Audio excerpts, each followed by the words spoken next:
Howdy everybody, Steve here, KM9G. Today we've got a new radio to play with, the Baofeng NA K6. Baofeng's been making radios for about a minute now, and they've been selling radios for almost as long. So I'm going to talk a little bit about the radio manual, and this is going to be kind of a rant. So if you don't like rants, then just watch the next video, won't hurt my feelings any. And if you do like rants, and if you want to join in the rant fun, leave a comment down below. Let's get a little spicy and see if Baofeng might notice this and make some improvements, because that's really what this is about. I'm not just whining, I want to see some improvements to the manuals. They have made over 700,000 of these radios to get me to this one here that I have. Serial number NAK6, which is the model name, 0701170. So that is 701,170 units of this have been produced before I got this thing in my hands. And this isn't the first generation of radio that they've made. They've been making radios for quite a while now. Let's get over to the bench. I'll show you the manual. I'll show you what I'm talking about and see if you agree or not. The typical Baofeng user manual, the K6 series. Let's see. My complaint about the Baofeng manual has always been the programming instructions, and they don't actually give you the full details of what's going on for, like I mentioned before, for how long they've been in business. They should have written the manual and then just touched it up every single time they released a new radio, and that's been a while. 6.4, repeater programming. Nice. Is it that way? Yeah. So it says 6.4, which is the heading number, not the page number. So I've got to turn until I get to the 6th section. I'm on page 7 at 2.6. 15, 19,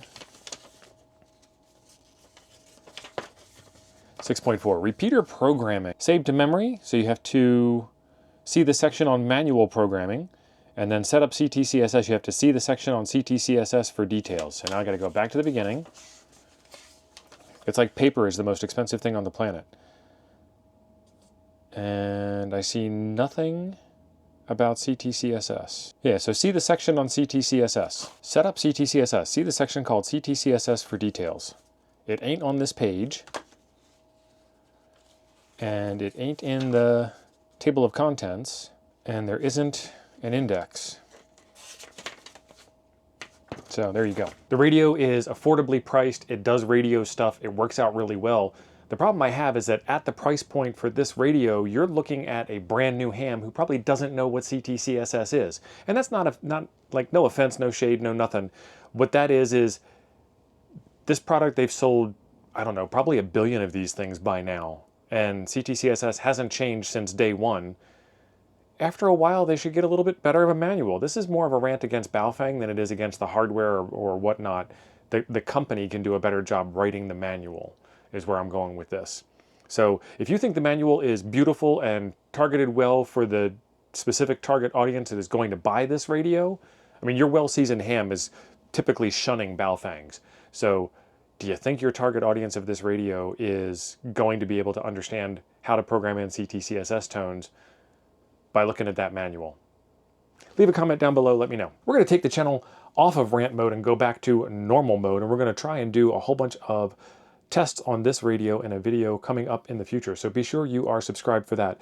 If you still think that this radio manual is fantastic, there is a link in the description down below where you can get some more information on this radio. Looks a lot like the Quanchang, kind of the Quanchang UVK6 branding, features, style, etc. But I can't tell you that it does any of the Quanchang stuff because I haven't looked at it yet. Maybe in the next video. While you're waiting for that one to come out, there's a video right over here I think you might enjoy next. Thanks for being awesome. I'll see you over there.